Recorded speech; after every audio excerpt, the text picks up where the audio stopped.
Olá pessoal, sejam bem-vindos aí a mais uma aula da nossa sequência de aulas clínicas que eu estou disponibilizando aqui no meu canal para vocês.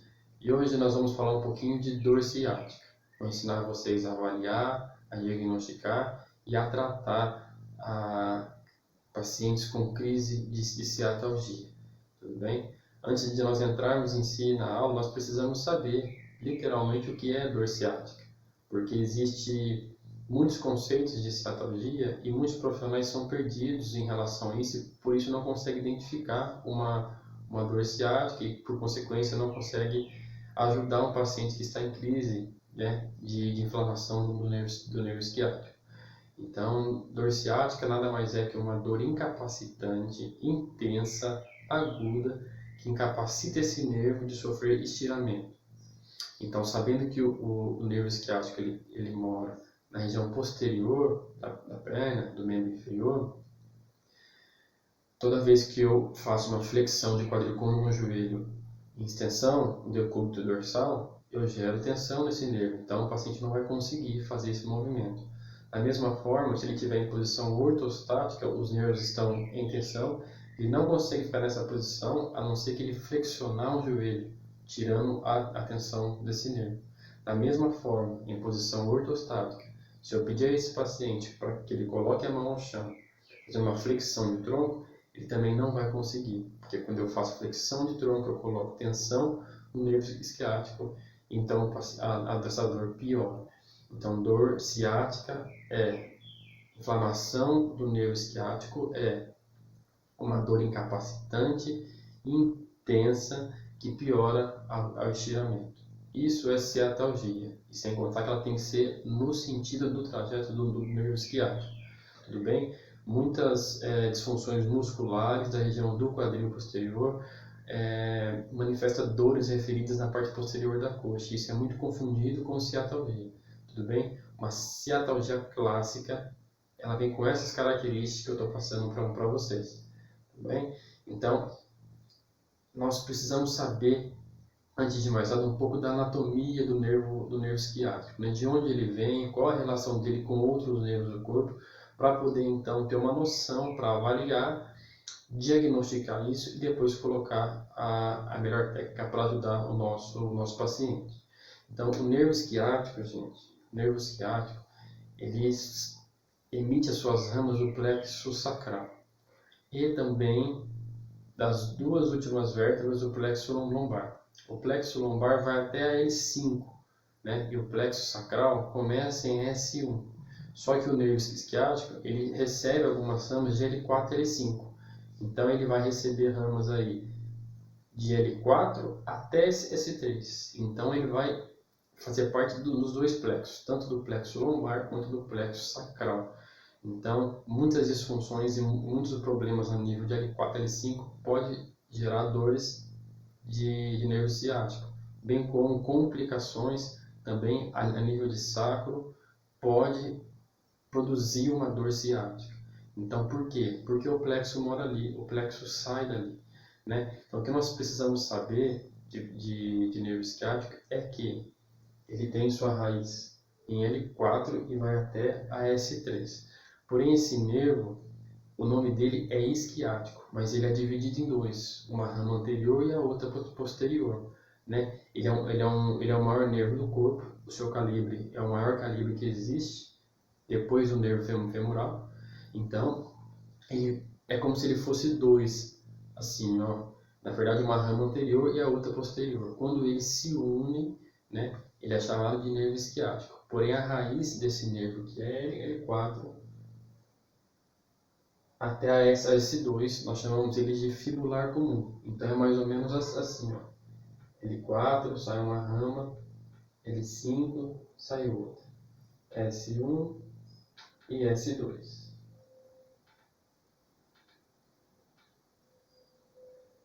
Essa parte verde aqui, nós vamos chamar isso de fibular comum, tudo bem?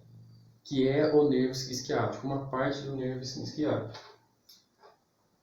Da mesma forma que L4, L5, S1, 2 e 3 vai emitir também algumas ramas do nervo isquiático. Só que esse nervo nós chamamos ele de nervo tibial. Vou colocar aqui TI. Tudo bem? Então, quando esses dois nervos se unem, o nervo fibular comum com o nervo tibial, eu vou ter então o que nós chamamos de nervo isquiático. Tudo bem? Então, aqui o fibular comum de L4 a S2 e o nervo tibial de L5 até S3, representado de preto e de verde. Então, eles se unem e vai dar origem a um nervo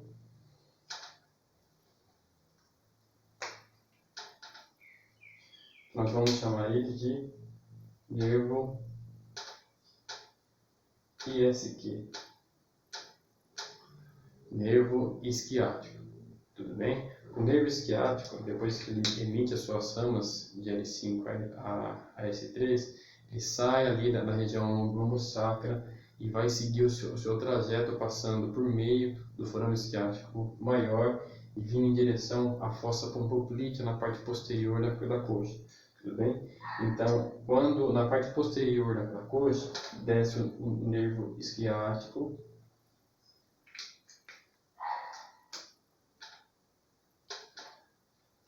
até a região pompoplítea. Então, vamos colocar aqui, ó. Essa aqui é a parte mais inferior e a região posterior. Então, ele está descendo aqui. De preto, o nervo tibial, de verde. Depois, então, que eles chegam mais ou menos próximo à região poplítea, na parte posterior do joelho, eles vão se dividir. E tudo isso é o nervo isquiático. O nervo fibular comum, que é a parte do nervo isquiático, ele vai contornar a cabeça da fíbula e vai lá para a região anterior da perna, aqui, ó. Então aqui é o membro inferior na parte posterior e aqui é o membro inferior na parte anterior, tudo bem? Então o fibular comum, que é esse representado de verde, contorna a cabeça da fíbula e vem para a região anterior. Aqui nós vamos chamar ele de fibular superficial. E a outra rama, que ela desce, nós vamos chamar de fibular profundo. Tudo bem? E o nervo tibial, depois da fossa poplítea, ele avança em relação ao pé. A caneta preta está falhando aqui. Deixa eu tentar usar ali.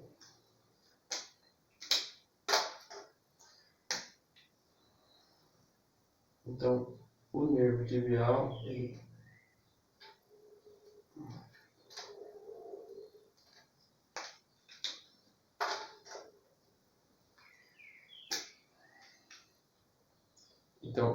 tibial, ele vai descer até a região do malelo medial. Tudo bem? Depois que ele chega, ele vai contornar o malelo medial e vai vir para a região plantar, onde ele vai virar nervo plantar lateral e aqui nervo plantar medial. E aqui, mais ou menos, próximo ao primeiro e segundo meta, eles se unem para virar nervo interdigital. Tudo bem? Só que o nervo interdigital é uma ramificação do nervo tibial, que é o nervo isquiático. E o nervo fibular superficial e o nervo fibular profundo, ele é também o nervo isquiático, porém ele é a ramificação do nervo fibular. Se eu voltar aqui a fossa pompoplítea, ó, e seguir esse trajeto, é nervo isquiático, que tem origem aonde? No plexo lombosacro. Então, quando nós estamos falando de nervo ciático, o termo comum utilizado, né, mas de nervo isquiático, nós estamos falando desse trajeto aqui, é dessa anatomia aqui. E esse nervo ele vai ter a função motora, ele tem função sensitiva e tem função neurovegetativa também. Porque algumas ramificações desse nervo faz o controle de plexo arterial e plexo venoso também. E sem contar que faz parte sensitiva de pele de articulação também, tanto quanto parte motora, né? Tudo bem? Em relação à parte sensitiva, a única coisa que eu esqueci de colocar foi que na região da fossa poplítea, mais ou menos, quando o nervo tibial ele desce sentido ao calcâneo, depois que o nervo fibular comum ele contorna a cabeça da fíbula, dentro dessa união aqui, ó, desses dois nervos, eu tenho um outro nervo, que eu vou chamar ele de nervo sural. Tá? O nervo sural é um nervo sensitivo que vai comandar a região sensitiva da parte da lateral da perna e do pé. Mas e a parte sensitiva da parte medial da perna e do pé? Essa parte é comandada pelo nervo safeno. O nervo safeno ele é uma ramificação do nervo femoral que segue então para fazer a parte sensitiva da parte anterolateral do joelho e lateral da perna e medial da perna e do pé. Tudo bem? Então, o esquema de nervo isquiático é isso. Então, olha só que uma disfunção de nervo isquiático pode gerar dores e sintomas em todo esse trajeto, uma vez que a função do nervo isquiático é comandar toda essa região. Tudo bem? Então, agora que você sabe um pouquinho da anatomia, nós precisamos entender e compreender o que é realmente a ciática. Então, voltando ao conceito, dor isquiática é dor incapacitante, intensa, que piora no movimento, quando eu coloco tensão de estiramento desse nervo. Se o nervo ele fica na região posterior da coxa e segue esse trajeto aqui que eu passei para vocês, como que eu posso colocar tensão nesse nervo em estiramento? Então, quando eu faço flexão de quadril com o joelho esticado e peço ao paciente dorsal que levante esse membro, então eu coloco tensão nesse nervo. Ou quando eu faço uma dorsiflexão, né? Faço uma dorsiflexão, eu também gero uma tensão na região posterior. Ou quando eu faço na posição ortostática, flexão de tronco, eu vou gerar uma tensão sobre esse nervo. Alguém pode estar perguntando assim, vai gerar uma tensão nesse nervo por quê? Por quê, gente? Esse nervo aqui, o tecido neural, ele é uma coisa única. Aqui nós estamos colocando o plexo lombosacro, mas esse plexo ele vai ter continuidade aqui em cima. Nós estamos ali sobre L4, né? Nós vamos fazer de vermelho aqui, só para poder ilustrar.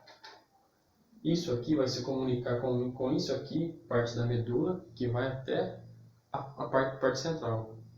Então, quando eu abaixar a cabeça, por exemplo, eu posso ter uma tensão aqui, com certeza. Porque o ato de fletir a cervical, eu coloco uma tensão na região posterior, e essa tensão pode chegar, então, até essa localização. Tudo bem? Então, deixa eu arrumar aqui.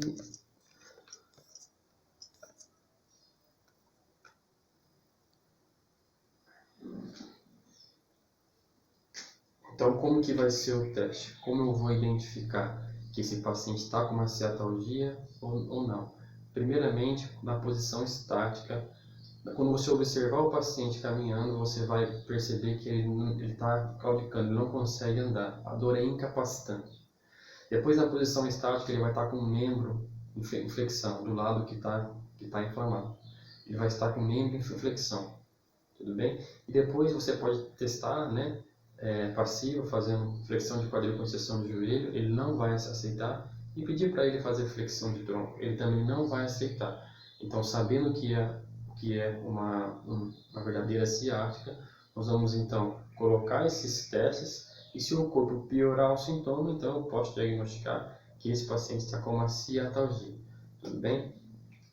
Então, essa é a verdadeira dor ciática. Dentro da nossa avaliação, tanto estática quanto dinâmica, quem conversou conosco foi o nervo. Foi o nervo que falou que está disfuncional. Mas nós precisamos saber que o sintoma é a parte final de uma somatização de vários desequilíbrios do corpo. Então, vários outros desequilíbrios pode estar resultando numa ciática, ou o nervo ciático mesmo, ele entra no estado disfuncional e ele vai manifestar sintomas.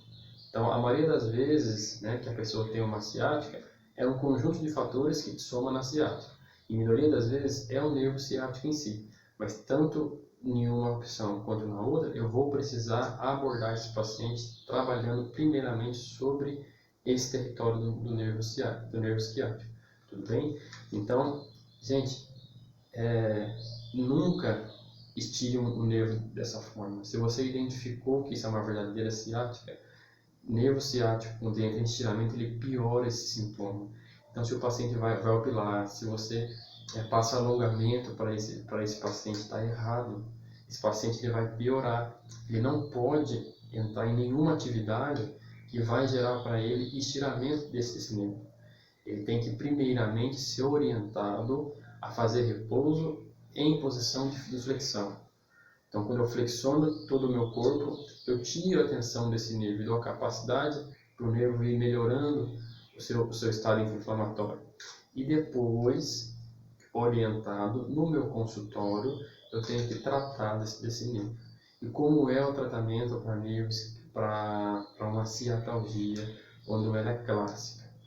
Eu tenho que mexer, gente, na raiz. Por que na raiz? Porque eu mexo na raiz e eu melhoro a periferia. Porque a vida da periferia está na raiz.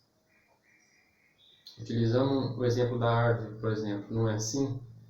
Se o solo é bom, se a raiz é boa, toda a periferia da árvore também é boa. Então existe um fluxo que corre dentro do nervo, o fluxo axoplasmático, que ele fica parado aqui. Ele precisa de movimento, ele fica concentrado aqui. Então, a terapêutica, a abordagem primária sobre esses pacientes é tratar da raiz, é fazer mobilização neural na raiz.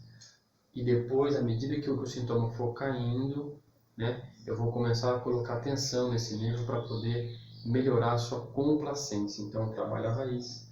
Depois eu trabalho com tensão na região do quadril. Depois eu combino a tensão da articulação do joelho com a do quadril. Depois eu combino a tensão de quadril, da raiz, quadril, joelho, tornozelo e pé. Por exemplo, quando eu faço uma flexão passiva do quadril, extensão de joelho e dorsiflexão do tornozelo. Eu estou colocando tensão máxima desse nervo. Mas isso com o tempo. Esse paciente é demorado para ele melhorar 100%. Então, eu começo pela raiz. O corpo diminuiu o meu sintoma, eu passo para a alavanca do quadril. Depois eu passo para a alavanca do joelho. E assim eu vou tratando desse nervo. Tudo bem? Lembre-se sempre, paciente com ciatalgia clássica, quando eu alongo, eu pioro. Então, eu passei para vocês o conceito de dor ciática, mostrei para vocês um pouco do trajeto, coloquei para vocês a função desse nervo, né? Motora, sensitiva e neurovegetativa. Então, só um parênteses, lembrando também que pacientes com crise de ciática podem ter sudorese, né? Alteração de tônus muscular e alteração de sensibilidade na região do comando do nervo ciático. Passando isso para vocês para complementar a informação anterior. Mostrei para vocês os sinais clínicos na posição estática, como que o paciente chega, como que eu posso testar para poder diagnosticar. Lembra que depois de testado, o nervo irá soltar uma comunicação e nós vamos compreender isso e vamos dar o diagnóstico de uma ciatalgia clássica. E depois disso, né, vem a técnica. A técnica principal é mobilização de raiz. Quando eu mobilizo a raiz, eu melhoro o fluxo axoplasmático e então eu melhoro esse sintoma intenso da ciatalgia. O nervo fica disfuncional e dolorido porque o fluxo ele fica concentrado aqui. Uma vez que eu melhoro essa movimentação dos fluidos intraneural, eu melhoro então o sintoma do meu paciente. Tudo bem? Uma outra observação é que às vezes não dá nem para mobilizar a raiz, porque o paciente está com uma alodínia, é uma dor intensa, é uma hipersensibilidade ao toque. Né? Então, como que nós podemos tratar esse paciente? Com algodão, com sensações bem leves, para ir informando esse sistema que ele já pode começar a liberar esse sintoma. Então, uma vez eu tratei de um paciente que estava nessas condições e duas sessões foi só primeiro o algodão, depois com tato fino, depois tato grosseiro e só depois eu fui começar a mobilizar a raiz, porque eu sei do que é uma dor ciática, eu sei como ela se manifesta, eu sei testar esse paciente, soube diagnosticar, agora então eu só acompanho ele com as minhas técnicas.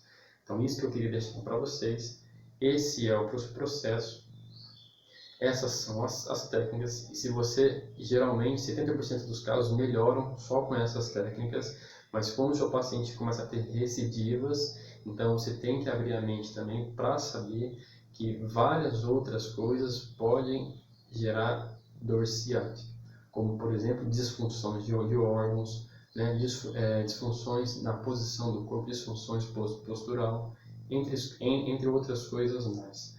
Então, a maioria das vezes é só o nervo ciático puro mesmo, né? Ou com algumas disfunções à distância, mas nós temos que entender também que isso pode estar vindo de outros sistemas.